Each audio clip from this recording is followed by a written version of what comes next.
मैं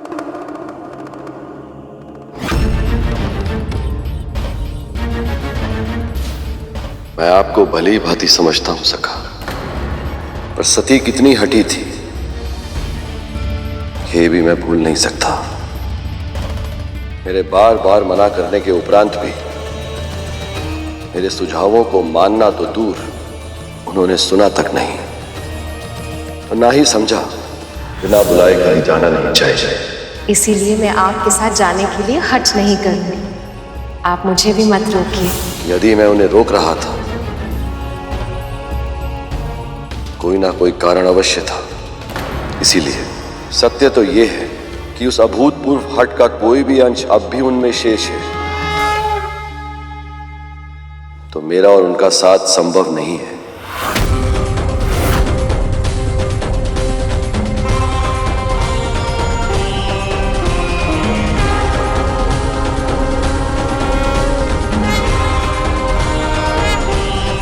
मैं पार्वती की परीक्षा लूंगा।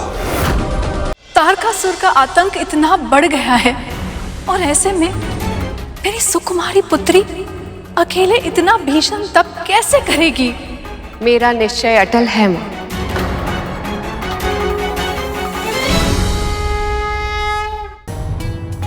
परंतु कैसे और क्या मां इस परीक्षा में सफल हो?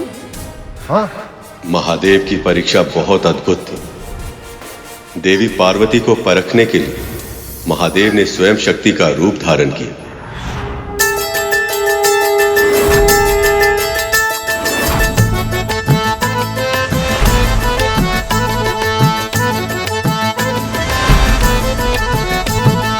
सुनो सुनो सुनो सुनो सुनो सुनो सुनो कथा ये महान, हरि और शिव का जिसमें गुणगान, भक्तों की भक्ति को देते हैं मान, महिमा से अपनी करे है कल्याण। सुनो सुनो सुनो कथा ये महान, हरि और शिव का जिसमें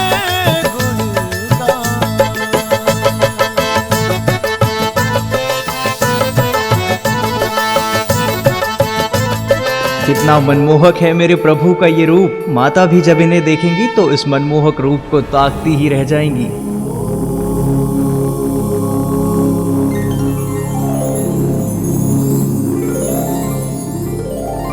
सब और जो है और कहीं नहीं, जो मन में है वो नारायण, जो मन में है वो नारायण। सब और है जो और कहीं नहीं, जो मन में है वो नारायण, जो मन में है वो नारायण।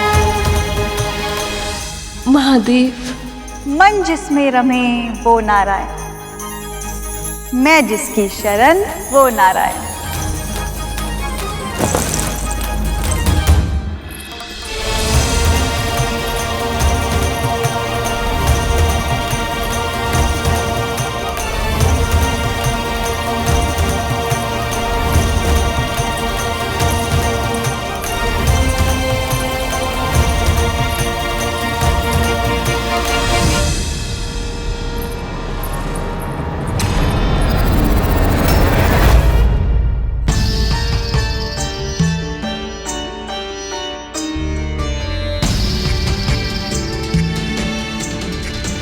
स्थिर अस्थिर का भेद नहीं, जो महाशिला है वही एक तत्व है, सर्वव्यापी है, एक गुण है, एक रूप है नारायण। पर मुझे तो महादेव की उपस्थिति का आभास हुआ था। ये तो साधारण जोगन है, पर यदि महादेव यहाँ नहीं है तो मुझे उनकी उपस्थिति का आभास क्यों हो रहा है? आपका आभास उचित है देवी, मैं आपके समीप हूं, किंतु आपकी परीक्षा लेने हेतु मुझे अपना वास्तविक रूप आपसे छुपाना पड़ा। आपके मन की दशा मुझसे छिपी नहीं है पार्वती। मुझे पाने की आशा में सुख का और मुझे ना पाकर दुख का जो अनुभव आपने किया है, आपकी आंखों में उसकी छाया देख पा रहा हूं मैं। आपका कष्ट मुझे भी पीड़ा देता है देवी, पर यह परीक्षा तो मुझे लेनी ही पड़ेगी।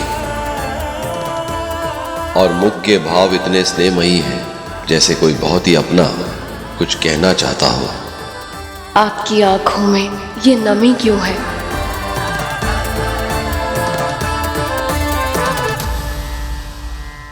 प्रणाम स्वीकार करे साध्वी माँ।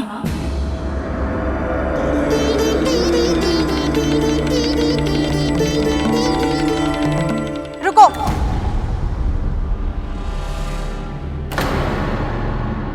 जो भी लूंगी इसी के हाथों से लूं।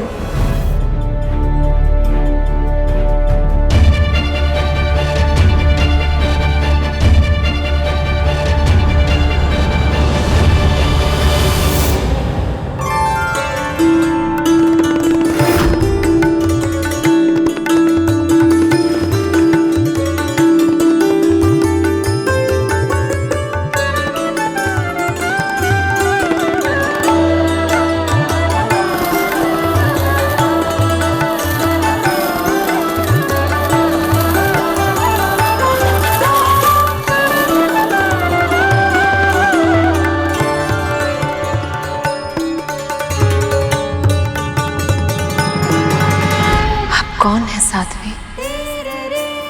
आपको देखकर हर पल एक ही साथ इतनी शांति, इतनी व्याकुलता क्यों अनुभव हो रही है मुझे?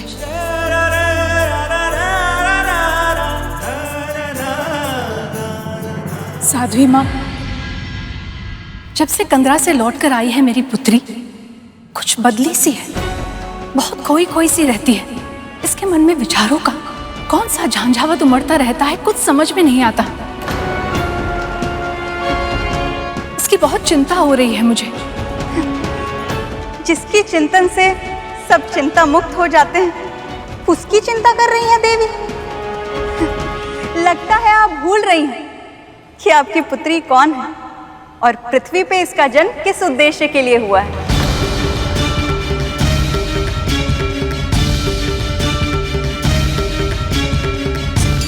श्री माता, मुझे ऐसी पुत्री चाहिए जिसमें तीनों लोकों के संचालन की शक्ति हो। अर्थात आप दोनों मुझे ही अपनी पुत्री के रूप में प्राप्त करना चाहते हैं। आप कौन है साध्वी माँ? और ये सब कैसे जानती है? नारायण की कृपा है, नारायण का ज्ञान है, नारायण की इच्छा है, नारायण का आवाहन।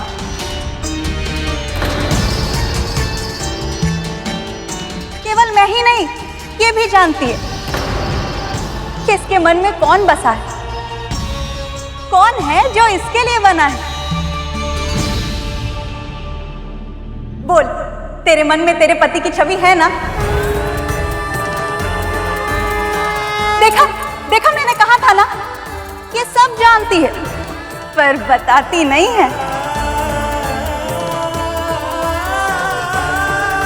और वैसे भी बताकर भला क्या ला?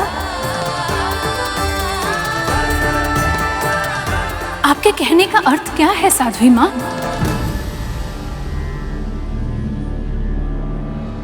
इसको इसका पति सरलता से नहीं मिलेगा।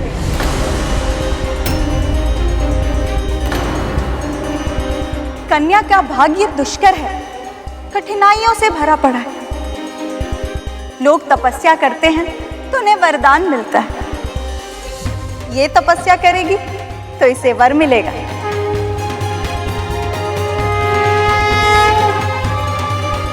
यदि इसकी तपस्या से वो प्रसन्न हो गए, जो इसके हृदय में बसे, तभी इसका विवाह संभव हो पाएगा। मेरा काम था सुझाव देना, सो मैंने दे दिया। अब मैं चलती हूँ। जो मन में बसे वो नारायण, मैं जिसकी शरण वो नारायण। जो है भी और नहीं भी, जो मन में बसे वो नारायण।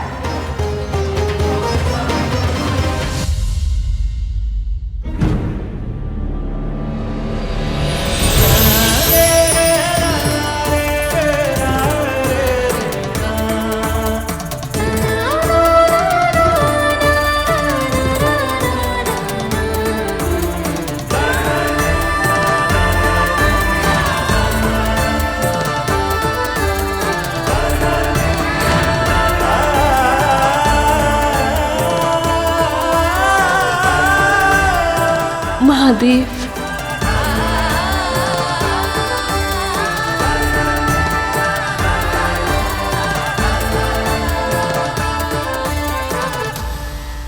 इस तरह महादेव ने देवी पार्वती को मार्ग दिखाया। पर बहन जी, एक बात समझ नहीं आई मां भगवती की कृपा से।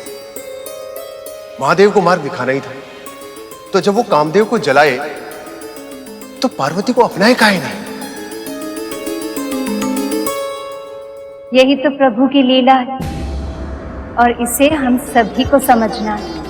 वैसे तो सभी आत्माएं भगवान का ही अंश होती है, पर इस मायावी संसार में आत्मा का जन्म लेने के बाद आत्मा और भगवान के बीच माया आ जाती है और इस माया पर विजय प्राप्त किए बिना आपको फिर से भगवान प्राप्त नहीं होता। और माया पर विजय केवल तप, भक्ति और ज्ञान से ही होती है। इसलिए भगवान स्वयं अपने भक्त को तप, भक्ति और ज्ञान का मार्ग दिखाते हैं ताकि भक्त माया पर विजय प्राप्त कर सके और स्वयं को भगवान से मिलने के योग्य बना सके।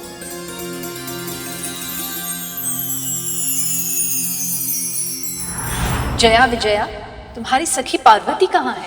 जब से वो साध्वी गई है, पार्वती अपने कक्ष में ही है महारानी जी। उन्होंने हमें कुछ बताया भी नहीं और तब से अपने कक्ष से भी बाहर नहीं आई है।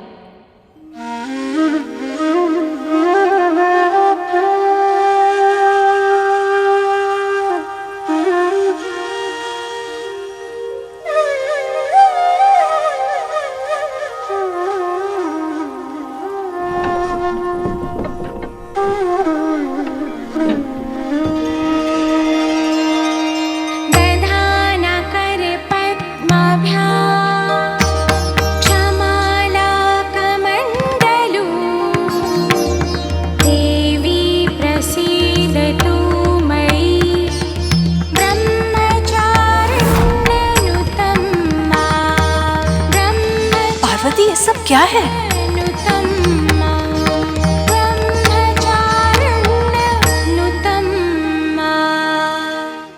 प्रयास है माँ, साध्वी के सुझाव का पालन करने का प्रयास करूंगी। जिनकी छवि मेरे मन में बसी है, उन्हें पाने के लिए मैं तपस्या करूंगी। कल्याण हो सुपुत्री। ईश्वर करे तुम अपने उद्देश्य में सफल हो। पर तुम राजकुमारी हो पार्वती, इतनी कड़ी तपस्या कैसे कर पाओगी? महल के बाहर का वातावरण, कठोर ऋतुएं जब तुम्हारे कोमल तन पर अत्याचार करेंगी तो कैसे सहोगी तुम? दृढ़ निश्चय के सामने बड़ी बड़ी बाधाएं भी हार जाती हैं माँ। आप चिंता मत कीजिए। कैसे चिंता ना करूं मैं? आप ही समझाइए ना इसे। तारकासुर का आतंक इतना बढ़ गया है और ऐसे में मेरी सुकुमारी पुत्री अकेले इतना भीषण तप कैसे करेगी? मेरा निश्चय अटल है माँ। आशीर्वाद दीजिए।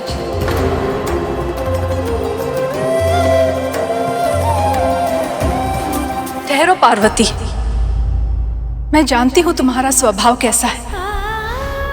मैं जानती हूं एक बार तुमने कोई निश्चय कर लिया तो तुम अपना निर्णय नहीं बदलोगी। जया विजया, अपनी सखी के साथ जाओ और ध्यान रखना, इनकी सुरक्षा तुम्हारा दायित्व है। जी।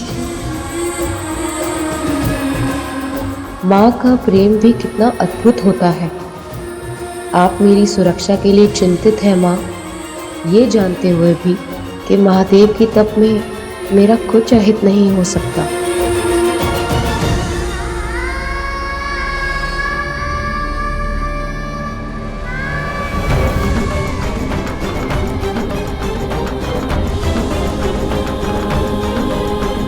उमा, उमा, उमा। महारानी मैना की उस करुणा भरी पुकार से देवी पार्वती को एक नया नाम मिला, उमा उमा उमा उमा।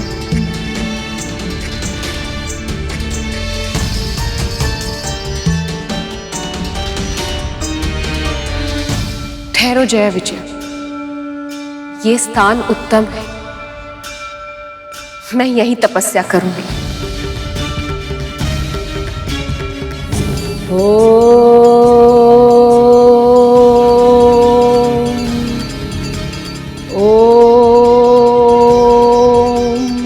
फिर शीघ्र ही एक ओर देवी पार्वती अपनी तपस्या में लीन हुई और दूसरी ओर महादेव भी अपनी समाधि के संसार में लौट गए।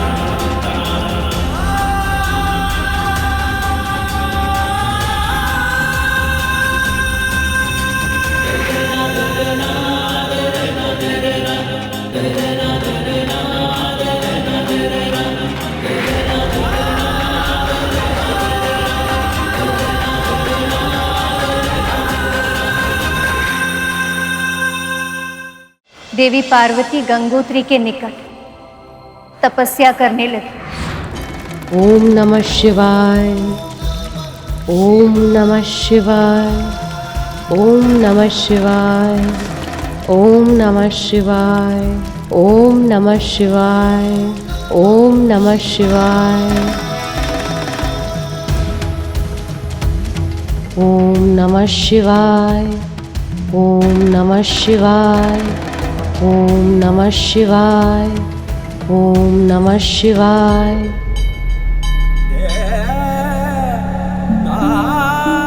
ओम नमः शिवाय, ओम नमः शिवाय। उनकी सखिया जया और विजया छाया की तरह उनकी सेवा कर रही थी। ओम नमः शिवाय।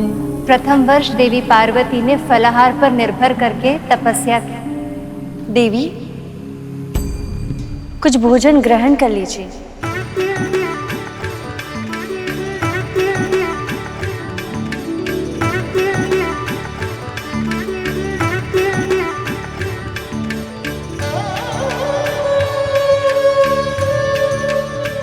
फिर दूसरे वर्ष उन्होंने फलों का त्याग किया और केवल पत्ते खाकर वो तपस्या करने लगे।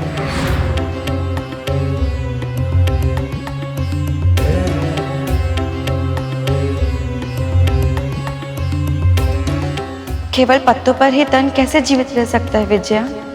हमारी सखी की संकल्प शक्ति बहुत ही अद्भुत है जया।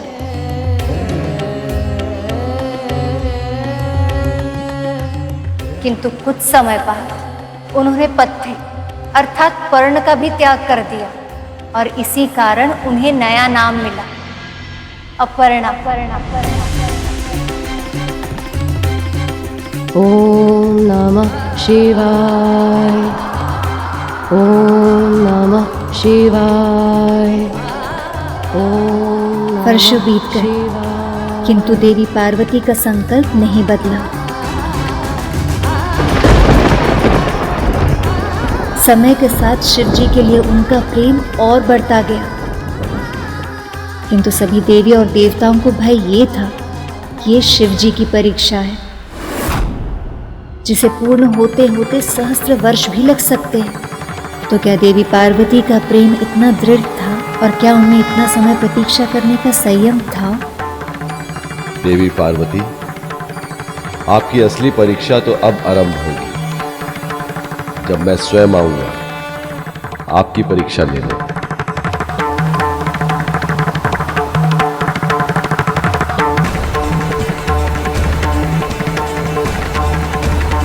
देवी पार्वती पिछले 3 सहस्त्र वर्षों से कठिन तपस्या कर रही हैं। ओम नमः शिवाय। पर महादेव हैं कि वो अपनी समाधि से बाहर ही नहीं आ रहे। जो असुरों पर शीघ्र कृपा करते हैं वे भोले भंडारी ना जाने देवी की कितनी और परीक्षा लेंगे, ना जाने कितने समय तक माता पार्वती को बिना कुछ खाए पिए और तपस्या करनी होगी देवराज। ओम नमः शिवाय। और इधर दुष्ट तारकासुर का आतंक इतना अधिक बढ़ गया है कि साधु सन्यासी, सामान्य जन, गृहस्थ, ऋषि, महर्षि, यक्ष, किन्नर उसका नाम तक लेने से भयभीत होने लगे हैं। उसकी छत्र छाया में असुर पनप रहे हैं देवराज। आतंक इस सीमा तक बढ़ गया है कि पृथ्वीवासियों का हम देवताओं पर से विश्वास ही उठ गया है।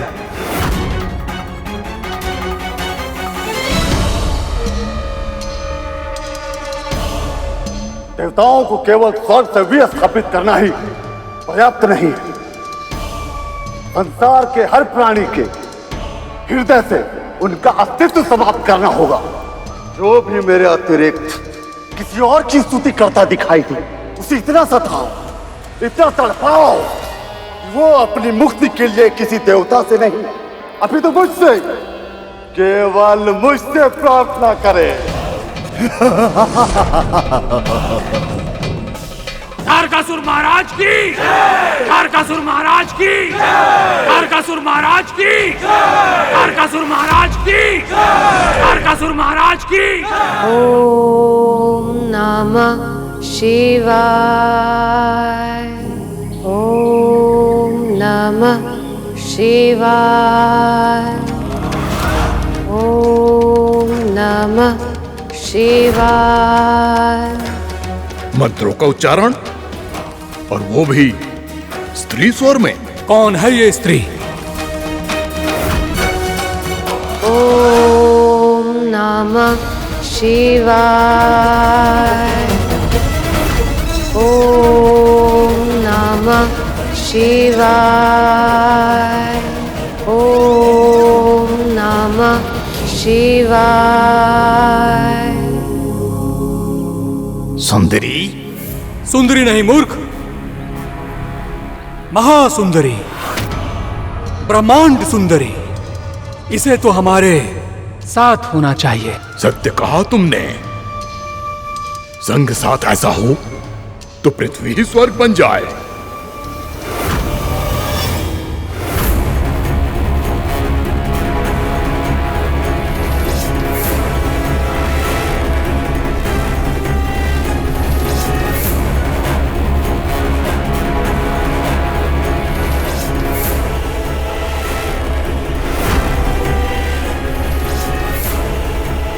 रुक जाओ। दो और स्त्रियां, आकर्षक, मनमोहिनी, तीन तीन नारी, अब होगी हमारी।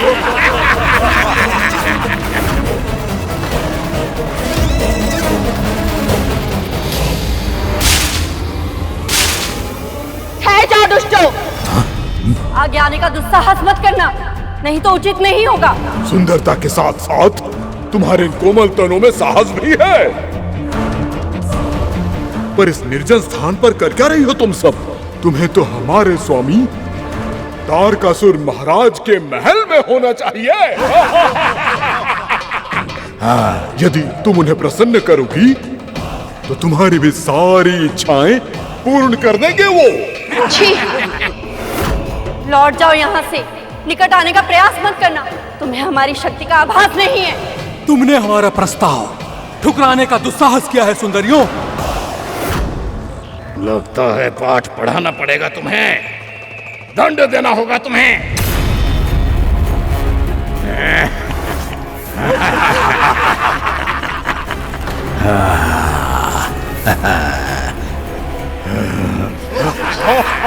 सखी, देवी, हमें असुर ने चारों तरफ से घेर लिया है, हमें यहाँ से भागना होगा।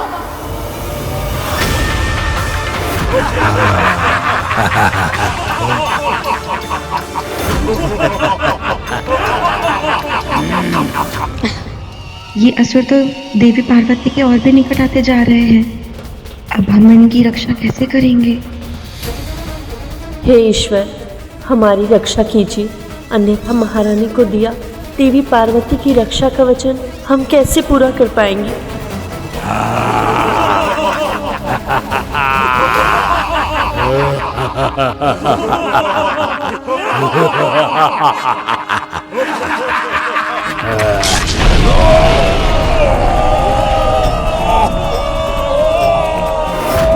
शैल सुता है जगत कल्याणी, जय मां शैल पुत्री। कठिन तप किया मात पिता ने तो जन्मी बन के पुत्री। मात पिता का उद्धार हुआ जब देवी, तपस्या का इतना उच्च शिखर, इतनी गहन तपस्या। तू है माया अधिष्ठात्री हो माँ, तू है माया अधिष्ठात्री। आप धन्य है देवी।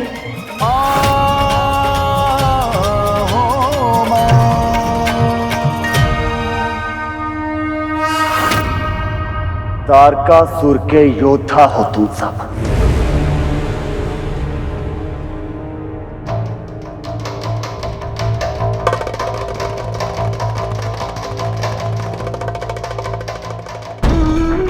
फिर भी पराजित होकर आ गए।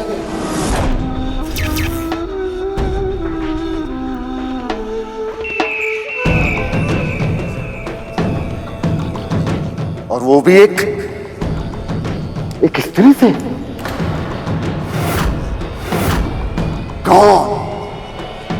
कौन है वो जिसने मेरे नाम के प्रताप को, मेरी प्रतिष्ठा को मिट्टी में मिलाने का प्रयास किया? मैं स्वयं जाऊंगा उसका सामना करने और अपने हाथों से उसे मृत्यु दंड दूंगा मैं।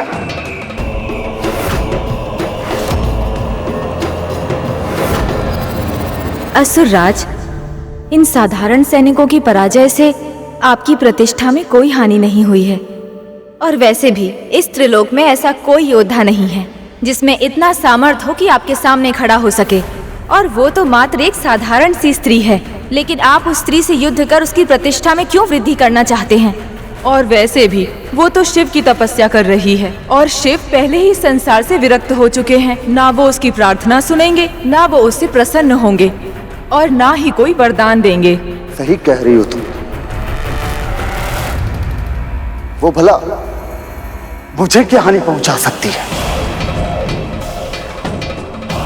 करने दो उसे जो भी करना है। किसी स्त्री में इतनी शक्ति कहां जो मेरा सामना कर सके?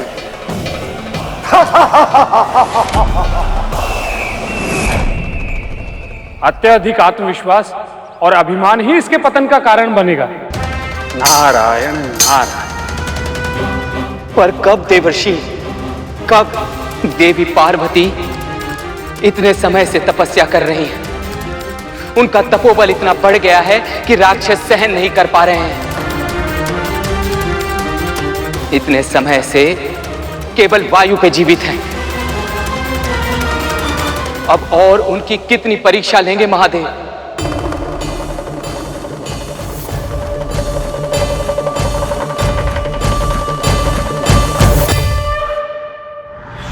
ऐसा नहीं था कि देवी पार्वती एक कठिन परीक्षा कर रही थी और महादेव आनंद में लीन थे। वो भी उतनी ही असाध्य तपस्या कर रहे थे ताकि वो अपने हृदय से पुरानी बातों को मिटा पाए और निष्पक्ष होकर देवी पार्वती की परीक्षा ले पाए। फिर वो समय आ ही गया। देवी पार्वती गंगा किनारे स्नान करने पहुंची।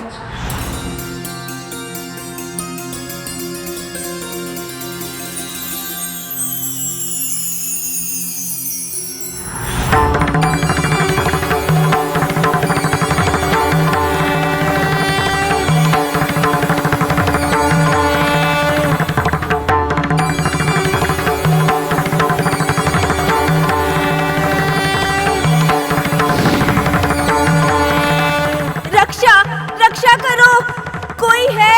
बचाओ बचाओ बचाओ, मेरी रक्षा करो, बचाओ, कोई बचाओ मुझे। रक्षा करो मेरी, कोई मुझे बचाओ। बचाओ बचाओ, मेरी रक्षा करो।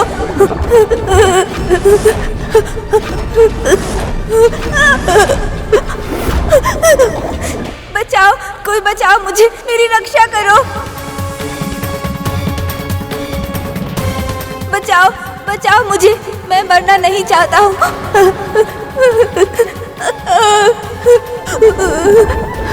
माँ, मेरी रक्षा करो माँ, मैं मरना नहीं चाहता हूँ माँ।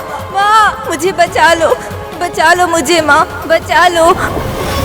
मुझे इस बालक की रक्षा करनी ही होगी, अन्यथा क्या अंतर रह जाएगा इस मगर की क्रूरता में और मेरी तपस्या में।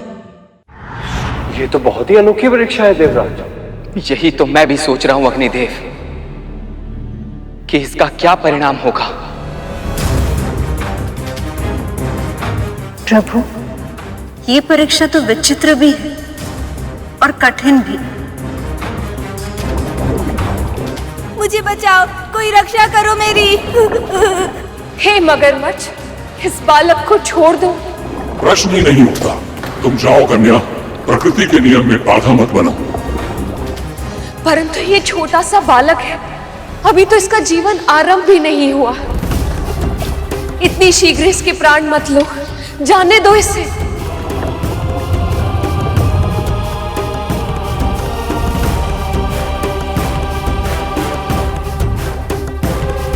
अपनी भूख मिटाना मेरा अधिकार है कन्या, और ये मेरा आहार है। इसे जीवित छोड़कर अपने प्राण संकट में नहीं डालूंगा मैं। यदि तुम्हारा भूख मिटाना तुम्हारा अधिकार है, तो इस बालक का जीवन उसका अधिकार है। और इसीलिए इस बालक को छोड़ दो और मुझे अपना आहार बना लो।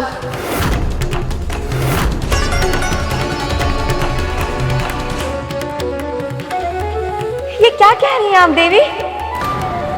यदि इस बालक को बचाने का एकमात्र यही उपाय है, तो हम स्वयं को मकराज का आहार बनने के लिए समर्पित कर देंगी।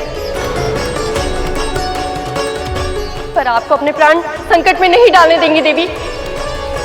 नहीं, तुम दोनों पहले ही अपना सब कुछ मुझे समर्पित कर चुकी हो। अब मैं तुम्हारा जीवन नहीं छीनूंगी। ये मेरा निर्णय है। आओ मकरराज, इस बालक को छोड़ दो और मुझे अपना आहार बना लो।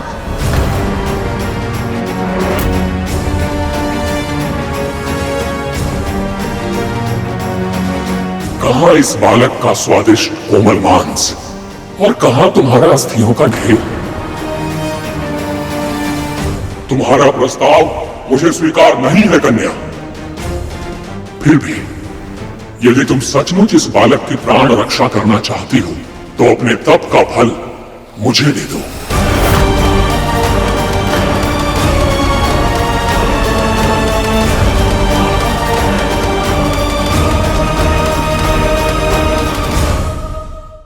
तुम्हें तनिक भी लज्जा नहीं आती मकर? अगर तप का फल पाने का इतना ही मन है, तो स्वयं क्यों नहीं कर लेते तप? किसी और के तप का फल पाने की इच्छा करना अनुचित है। और वैसे भी तुम्हें इन सब की क्या आवश्यकता है मकरराज? मानव योनि पाने की आवश्यकता तो हर जीव को होती है, और इसके तप के फल से मुझे वो शीघ्र ही प्राप्त हो जाएगी। बोलो कन्या, क्या इस बालक के प्राण बचाने के लिए तुम ये त्याग करने को तत्पर हो?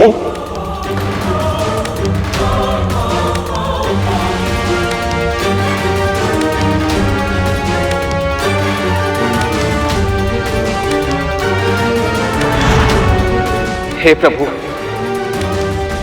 यदि इन्होंने मना कर दिया तो ये महादेव की परीक्षा में सफल नहीं होंगी। और यदि इन्होंने हाँ कह दिया, तो इनके 3 सहस्त्र वर्षों की कठिन तपस्या व्यर्थ चली जाएगी।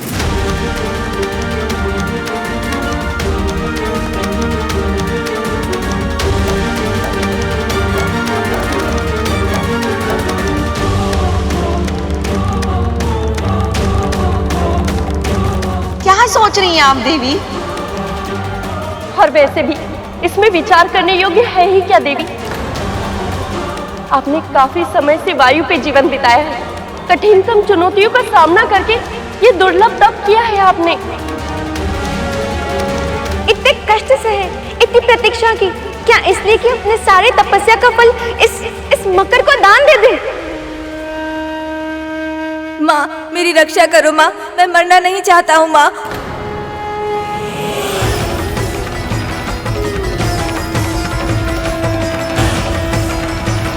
पर मैं इस नन्हे से बालक को प्राण गंवाते हुए भी नहीं देख सकती। तुम दोनों खुद ही सोचो, यदि ये बालक की मृत्यु हो गई तो क्या महादेव मुझसे प्रसन्न होंगे?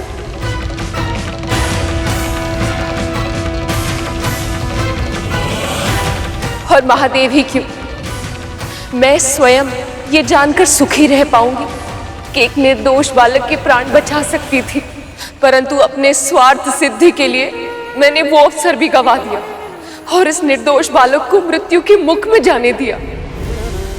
नहीं,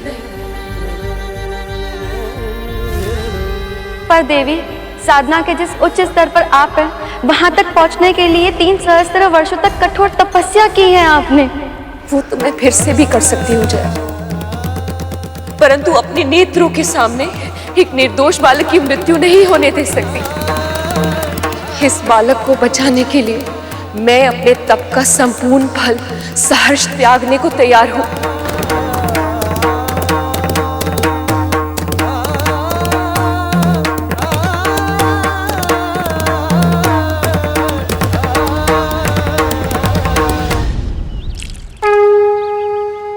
मैं पार्वती सभी देवी देवताओं को साक्षी मानकर अपने तप का पुण्य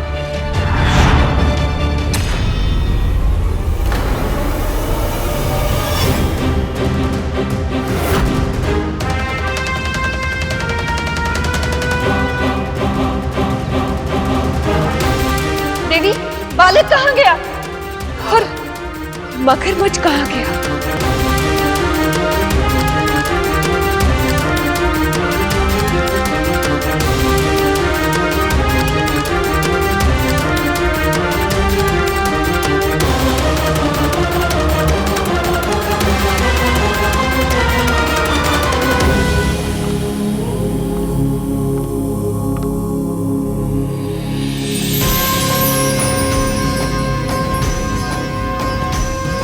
बधाई हो महादेव। देवी पार्वती आपकी परीक्षा में सफल हुई।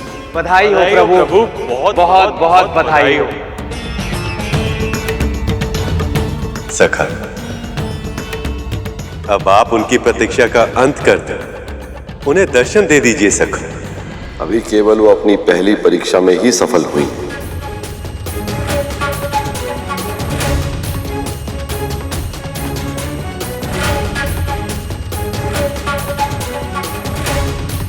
पहली परीक्षा?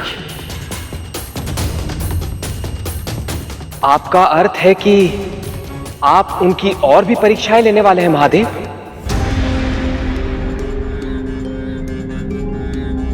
उनकी पहली परीक्षा के उपरांत मुझे यह ज्ञात हुआ कि इस अवतार में देवी सती पहले से भी अधिक निस्वार्थ और धैर्यवान हो गई है।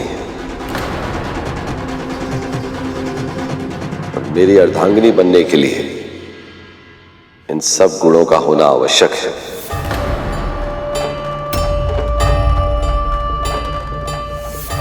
इसके अतिरिक्त स्वभाव की विशेषताओं के कारण अब वो अपने हित से अधिक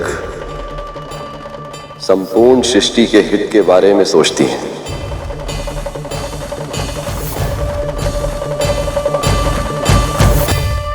पर केवल यह पर्याप्त नहीं है। अपने पिछले जन्म के कारण मुझे पाकर भी मुझे वो समझ नहीं पाई।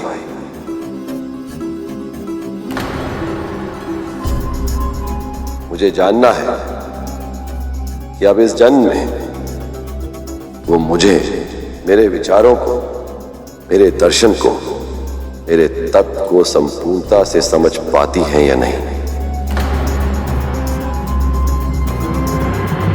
अर्थात हमारे विवाह के लिए यह आवश्यक है देवगण।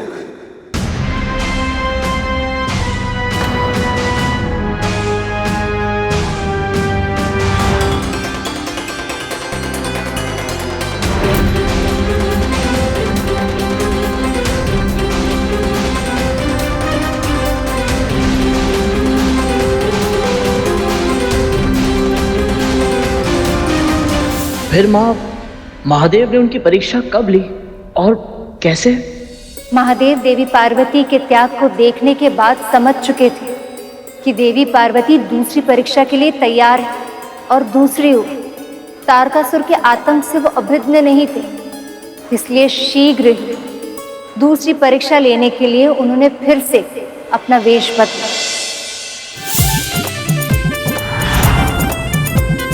जो परितस्त जगत में कारण, आक धतूरा किया सबको धारण। जो परितस्त जगत में कारण, आक धतूरा किया सबको धारण। पिया हलाहल मास था श्रावण, ये पावन जल उनको अर्पण।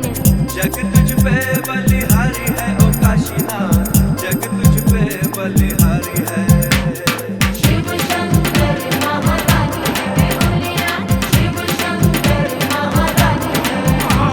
त्रिलोकेश्वर त्रिपुरारी है काशीनाथ, त्रिलोकेश्वर त्रिपुरारी है। शिव शंकर महादानी है भोलेनाथ, शिव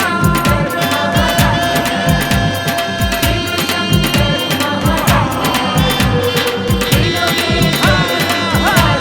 शिव शंकर प्रणाम ऋषिवर।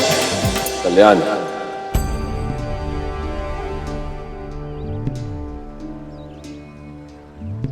राजकुमारी, इतना सुंदर रूप पाने के बाद भी इतनी घनघोर तपस्या क्यों कर रही हो तुम?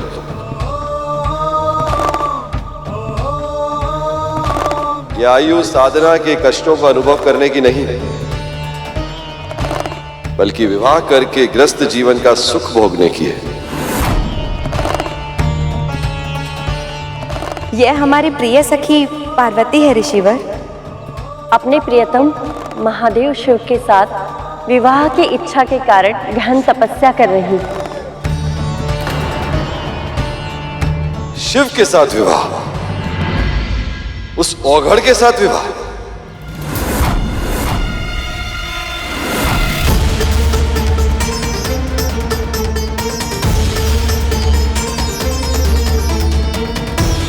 हे ईश्वर, सद्बुद्धि दो इन्हें। शमशान का निवासी है वो। विवाह का तो अर्थ तक नहीं जानता वो बहरूपिया।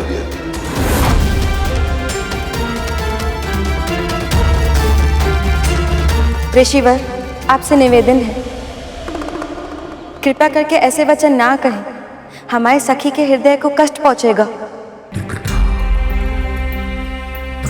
ऋषिवर, हमारी सखी शिवशंकर से असीमित प्रेम करती हैं और अपना संपूर्ण जीवन उन्हें प्राप्त करने के लिए उन पर समर्पित कर दिया है।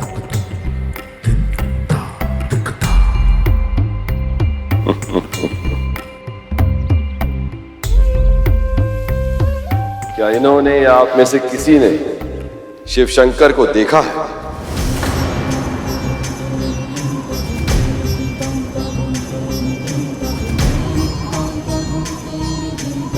नहीं तो? इसका अर्थ है कि आप नहीं जानते कि शिव से विवाह के बाद इनका जीवन कैसा होगा। तो आओ, चलो मेरे संग और स्वयं ही देख लो इन्होंने क्या चुना है अपने भविष्य के लिए।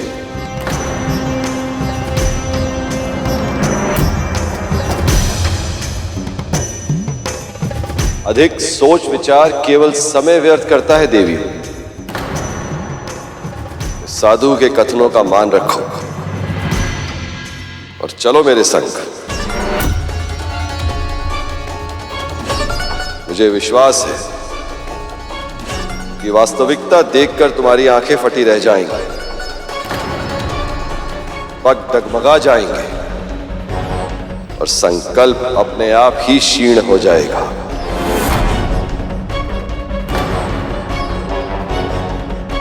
सत्य जानने का भय है या इस साधु के कथनों पर विश्वास नहीं?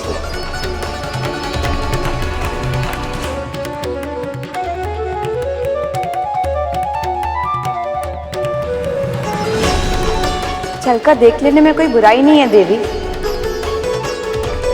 भला संसार में ऐसा क्या है जो महादेव के प्रति आपका प्रेम और संकल्प को कम कर सके।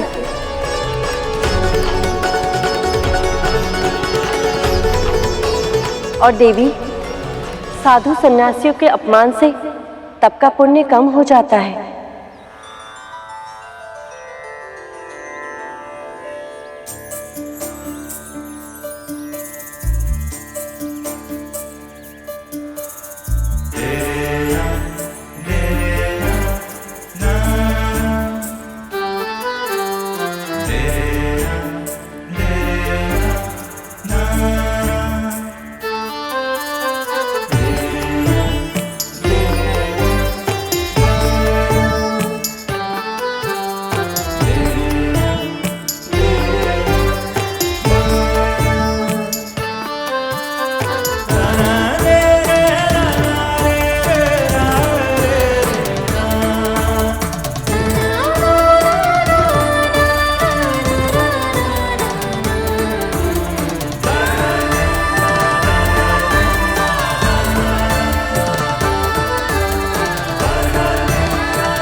ये अब कहाँ लाए हैं ऋषिवर?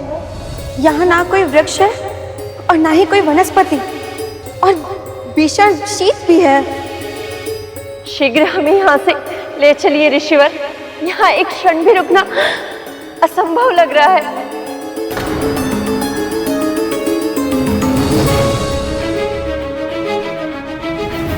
शिव के निवास कैलाश स्थान पर इससे भी कम तापमान होता है।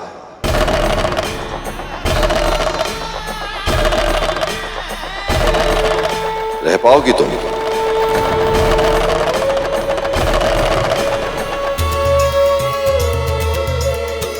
पार्वती मौन क्यों है?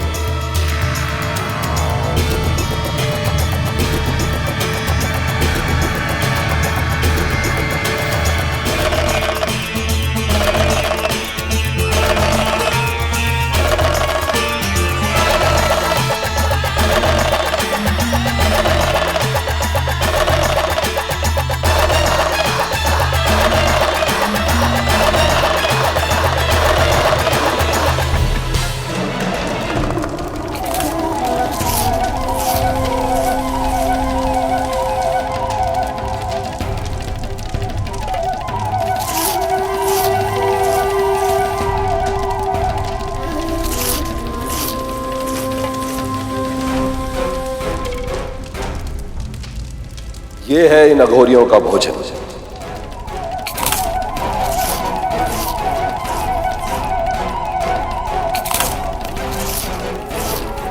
शिव भी इनकी तरह भिक्षा मांगकर भोजन करता है। स्वयं ही देख लो कि वो तुम्हें क्या खिलाएगा।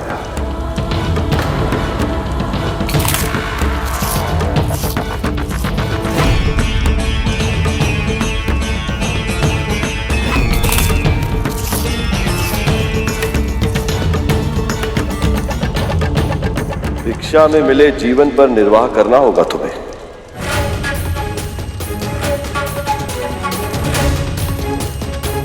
और तो और उसके पास तो उचित पात्र तक नहीं, खप्पर में ही खाता पीता है।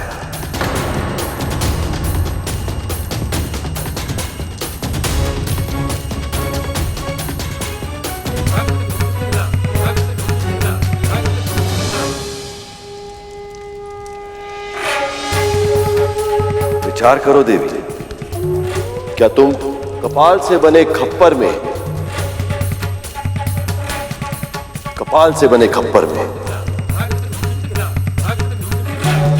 भोजन कर पाओगी?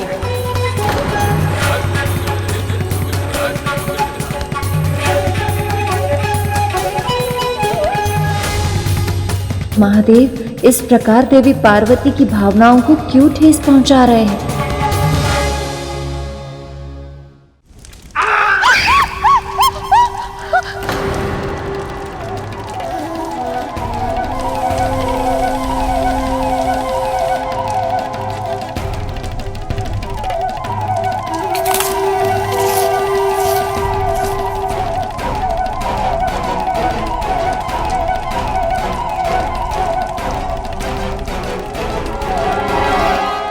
ऐसा विपरीत व्यवहार क्यों कर रहे हैं महादेव? ऐसा लग रहा है कि वो माँ पार्वती से विवाह ही नहीं करना चाहते।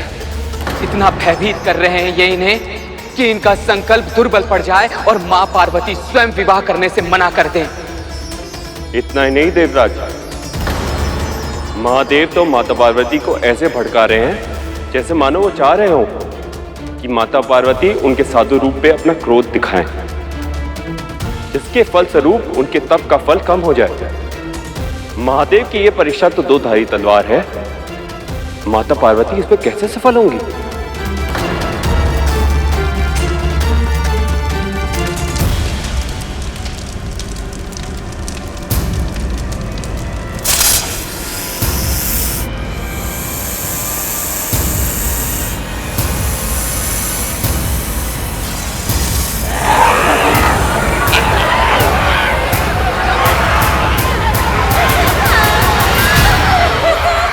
जब आप तपस्या करने निकली थी तो दो सखी तब भी आपके साथ थी, और उस शिव का तो कोई मित्र भी नहीं, ना साथ ना समाज, बस केवल सर्प, बिच्छू, भूत, प्रेत जैसे निशाचर ही उसके साथ रहते हैं।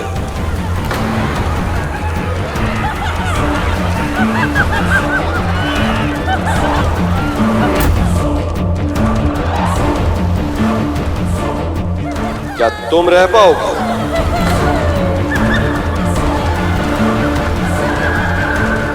देवी,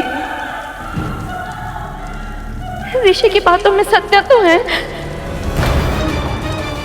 देवी, एक बार और विचार करने में कोई हानि नहीं है।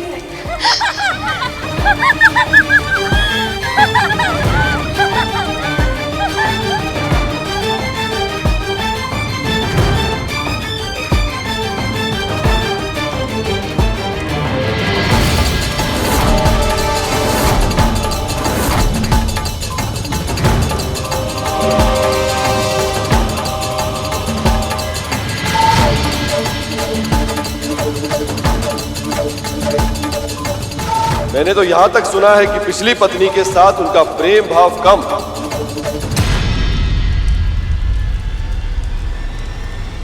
और लड़ाई झगड़ा अधिक था।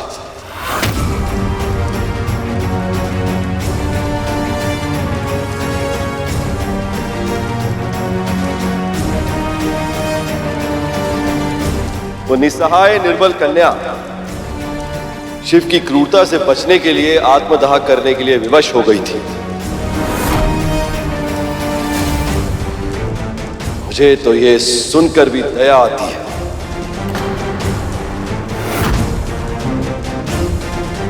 यदि ऐसी ही स्थिति तुम्हारे साथ उत्पन्न हुई तो?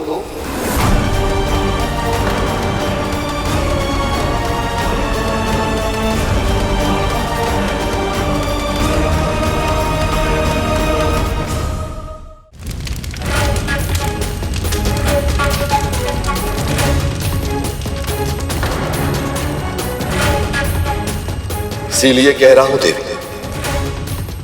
मेरी ओर देखिए और गंभीरता से विचार करो। मैं तुम्हें अच्छा भोजन दे सकता हूं, निवास के लिए उत्तम भवन दे सकता हूं, सुंदर वस्त्र, एक से एक बढ़कर आभूषण दे सकता हूं। समाज में जो प्रतिष्ठा मिलेगी सो अलग।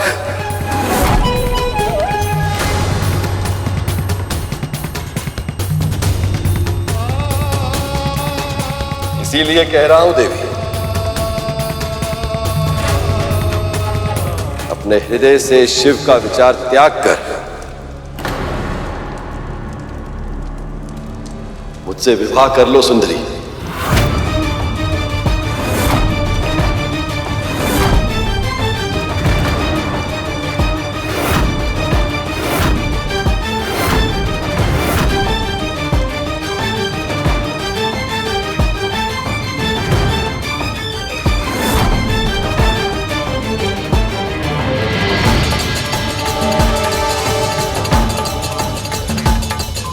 आप एक ऋषि हैं।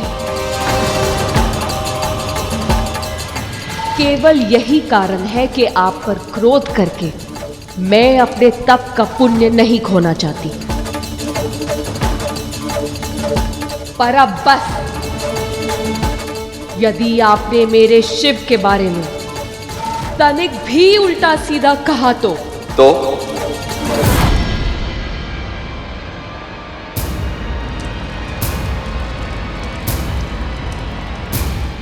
क्या देवी, क्या करेंगे आप?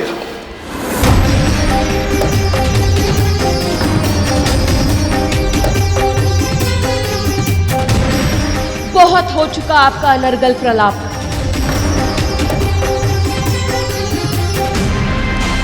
वो इस संसार के स्वामी हैं। ये समस्त सृष्टि जिनमें लय होती है, उन आदि योगी शिव के बारे में बहुत दुर्वचन कह चुके आप, पर अब बस। आपको अपने कर्मों का परिणाम भोगना ही होगा।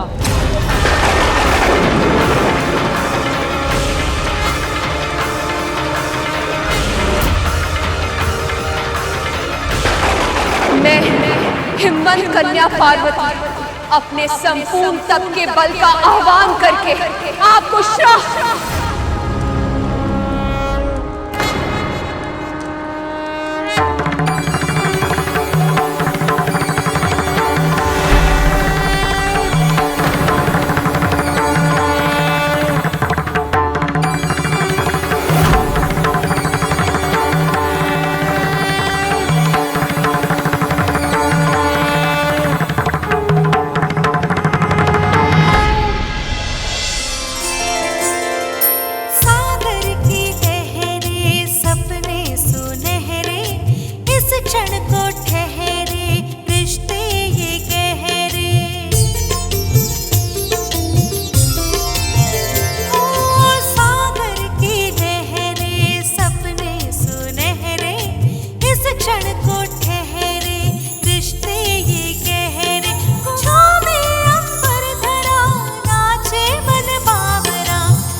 समय अवश्य लगा, पर ये मिलन होकर ही रहा। नारायण नारायण। पुष्पों के सब दल, सरिता की कलकल, मेघों का काजल, अंबर व जल थल।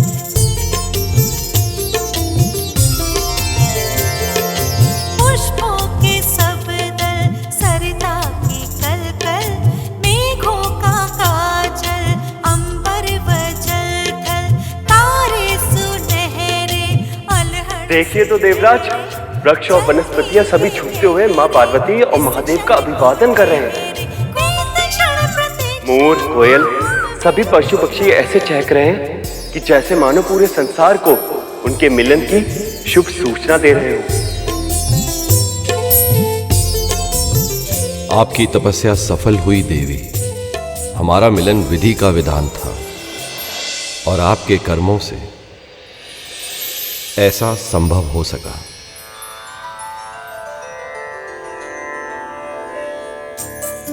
सहस्त्रों वर्षों से इतनी प्रतीक्षा करने के बाद,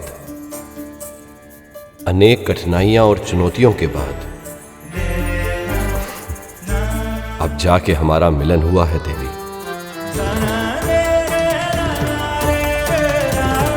आइए इसे आगे बढ़ाएं। चलिए विवाह रचाएं।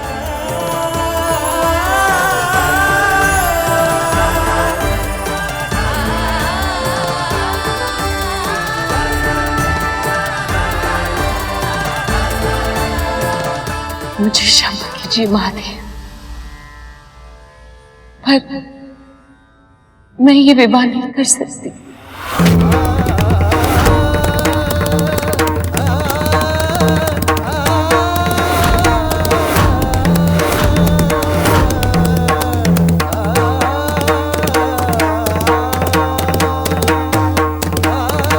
अब कौन सी बाधा खड़ी हो गई? माँ पार्वती मना क्यों कर रही हैं? क्या हुआ पार्वती? मैं नहीं मान सकता कि आपको मुझसे विवाह रचाने में रुचि नहीं है। सत्य तो ये है महादेव कि आपको पाने के लिए मैंने घनघोर तपस्या की है। आपको पति के रूप में प्राप्त करना ही मेरे जीवन का लक्ष्य है। पर मैं ये नहीं भूल सकती कि आपकी प्रिय होने के साथ साथ मैं अपने माता पिता की पुत्री भी हूँ। विवाह से पूर्व मायके की लाज रखना मेरा धर्म है। मुझसे विवाह के लिए आपको मेरे माता पिता से अनुमति लेनी होगी महादेव।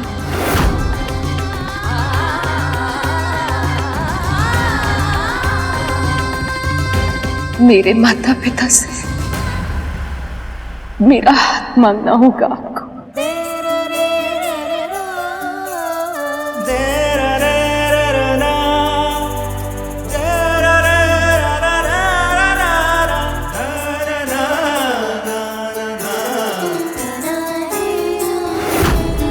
विवाह के लिए देवी पार्वती की ये विशेष मांग सुनकर महादेव और अन्य देवी देवता सब सोच में पड़ गए। परंपरा के अनुसार कन्या के पिता से वर के माता पिता हाथ मांगने जाते हैं, पर महादेव वो तो स्वयंभू है, अनादि अंतहीन। ना तो कोई उनकी माता है, ना पिता, ना कुल, ना गोत्र, ना परिवार। वो तो इन सब से परे है, इन सब से पूर्व है। वो अजन्मे आदि योगी। ऐसे में किसी को समझ नहीं आ रहा कि महादेव की ओर से महाराज हिमवंत के पास विवाह का प्रस्ताव लेकर कौन जाएगा। और तब महादेव ने गुरु वशिष्ठ और उनकी पत्नी देवी अरुंधति का आवाहन किया। हे ऋषियों में अग्रगण महर्षि वशिष्ठ, देवी अरुंधति, हम सब आपके दर्शन के प्रार्थी हैं। कृपया हमारी विनती स्वीकार करें।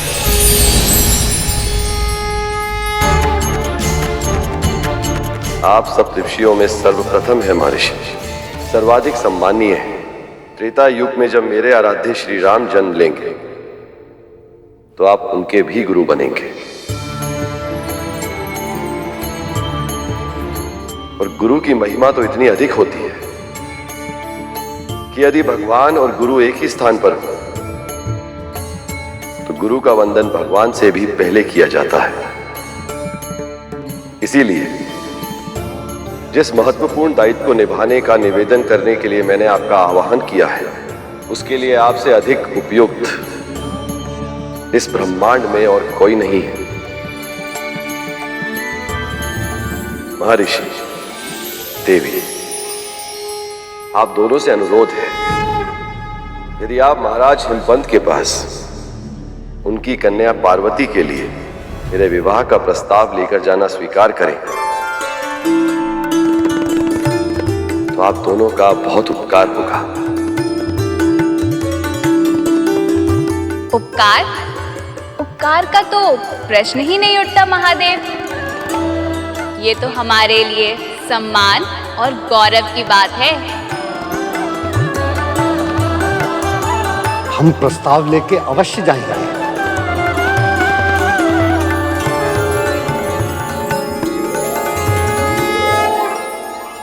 प्रेम की अधीरता में हृदय अनेक बार भावुक होकर चूक कर बैठता है, किंतु हमें अपनी पार्वती पर पूर्ण विश्वास है। अपने जीवन साथी के चुनाव का निर्णय सोच समझकर ही लिया होगा। इसलिए मुनिवर, हमारा यह मानना है कि अब इस विवाह में और विलंब नहीं होना चाहिए। आप शीघ्र ही शिवजी की बारात लेकर आइए ताकि हम अपनी पुत्री का कन्यादान करके धन्य हो जाएं।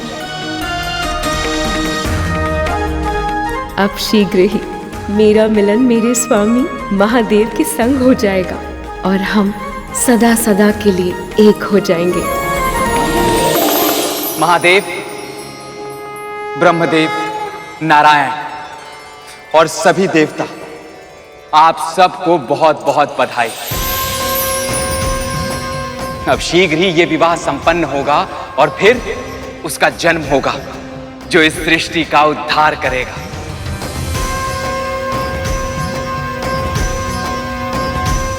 ये तो आपने बहुत ही शुभ समाचार सुनाया है महर्षि। मुझे इतनी प्रसन्नता का अनुभव हो रहा है कि समझ ही नहीं आ रहा पांव भूमि पर टिक क्यों नहीं रहे। हम सबकी भी यही अवस्था है श्रृंगी। अब हम शीघ्र ही अपने प्रभु की बारात लेके जाएंगे और माँ को उनके घर वापस लेके आएंगे।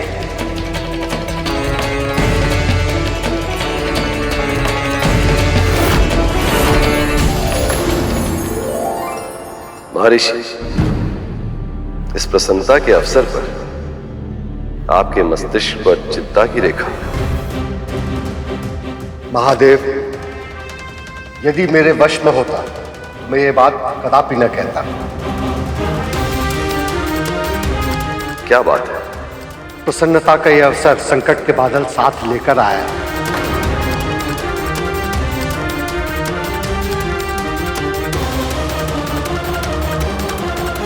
यदि महाराज हिमवंत और महारानी मैना ने देवी पार्वती का कन्यादान कर दिया तो अनर्थ हो जाएगा।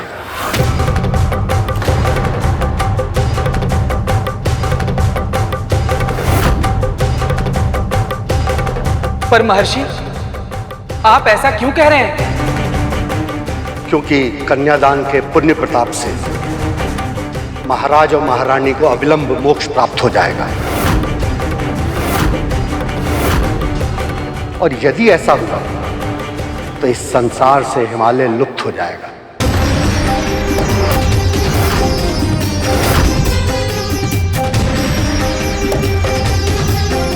वो हिमालय जो सारी सृष्टि की तप भूमि है, जिसकी घाटियों में, जिसकी कंदराओं में, जिसकी हिम से सजी चोटियों पर हम ऋषि मुनि आश्रय पाते हैं। यदि वही हिमालय लुप्त हो गया तो हम ऋषि मुनि साधना कहां करेंगे महादेव?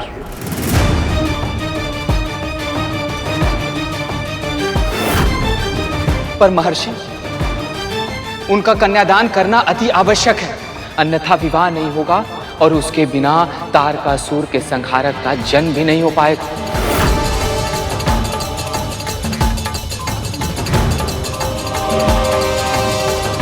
यदि कन्यादान करते समय कन्या के माता पिता के मन में संशय आ जाए तो उन्हें पूर्ण लाभ नहीं प्राप्त होगा।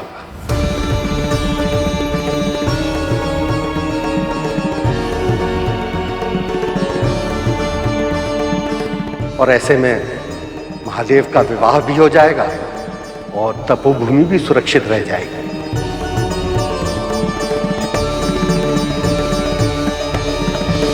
पर यह संशय उनके मन में आएगा कैसे महर्षि?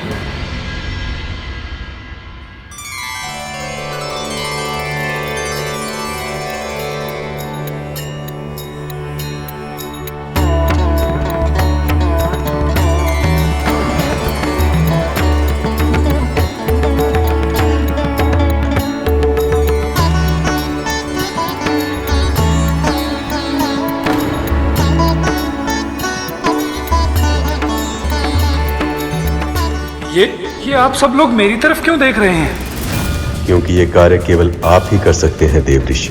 मैं कैसे प्रभु? मैं कैसे करूंगा महाराज हिमवंत और महारानी मैना के हृदय में शंका उत्पन्न? यदि ऐसा करने में कहीं मैंने महादेव और पार्वती के मिलन में कोई विघ्न उत्पन्न कर दिया तो? भोजन कक्ष में सब कुछ ठीक चल रहा है ना? जी महाराज। प्रीति भोज में कोई समस्या नहीं आनी चाहिए। जी। स्वागत के लिए फूलों की कमी नहीं होनी चाहिए। जी महाराज। और तुम इधर उधर घूम रहे हो, जलपान की व्यवस्था हो गई है ना? जी महाराज। कमी नहीं होनी चाहिए। जी।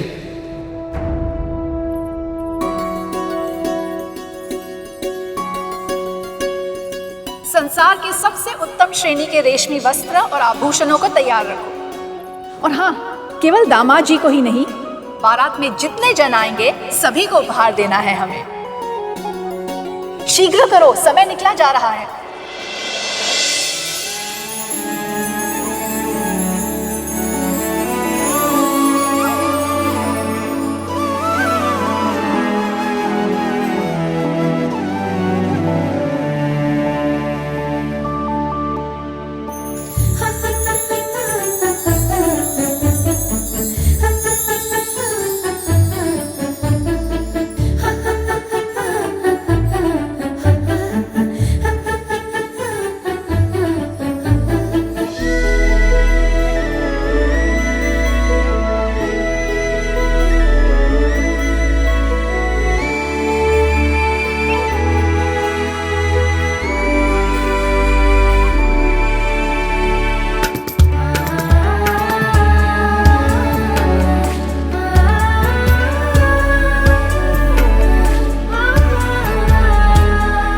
सखी, महादेव आपको देख के तो सारी सद्बुद्ध भूल ही जाएंगे। सद्बुद्ध की बात ही नहीं है जया, आनंद तो तब आएगा जब महादेव चैतन्य अवस्था में ये स्वीकार कर ले कि संसार की सर्वश्रेष्ठ सुंदरी हमारी देवी पार्वती है।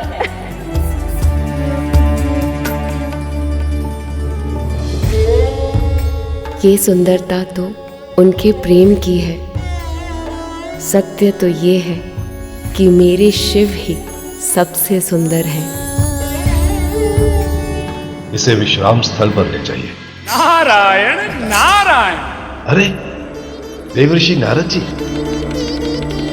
पधारिए देवऋषि, आपका बहुत बहुत स्वागत है। आप ही के कारण ये संबंध हो पा रहा है, वरना मेरी पुत्री उस योगी की तपस्या क्यों करती? और तपस्या ना करती तो अपने प्रेम तक, अपने पति तक पहुंचने का मार्ग कैसे मिलता उसे? सत्य देवऋषि, आपकी इस कृपा से धन्य हो गए हैं हम। नारायण नारायण। वैसे ये बात तो सत्य कही देवी आपने। भला इस संसार में शिव के समान दिव्य और कौन हो सकता है? आप दोनों जब शिव को देखेंगे तभी ये जान पाएंगे कि आपका दामाद कैसा है। ये देवऋषि नारद के कहने का आशय क्या है? नारायण नारायण।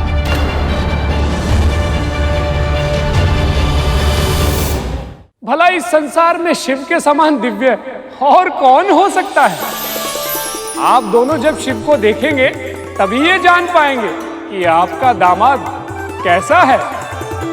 आपके इस कथन से मेरे भीतर उत्सुकता जागृत हो रही है देवऋषि।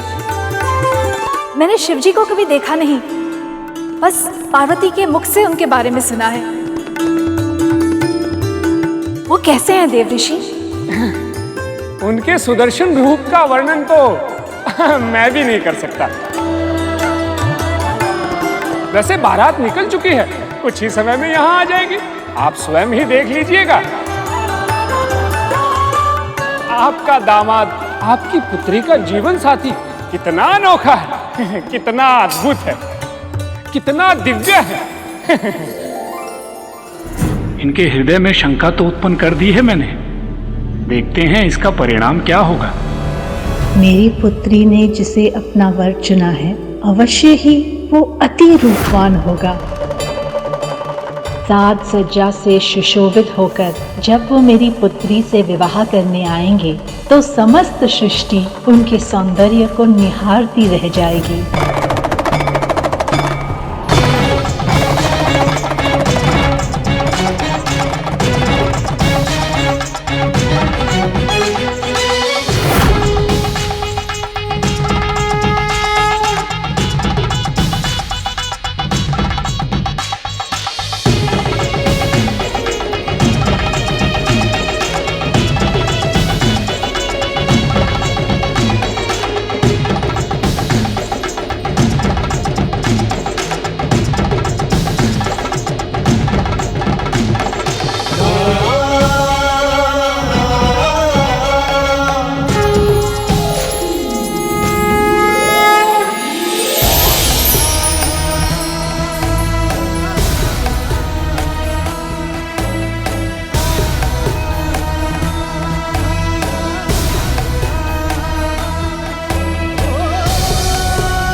मुझे उस क्षण की प्रतीक्षा है प्रभु, जब आप यहाँ शीघ्र ही बारात लेकर पहुँचेंगे।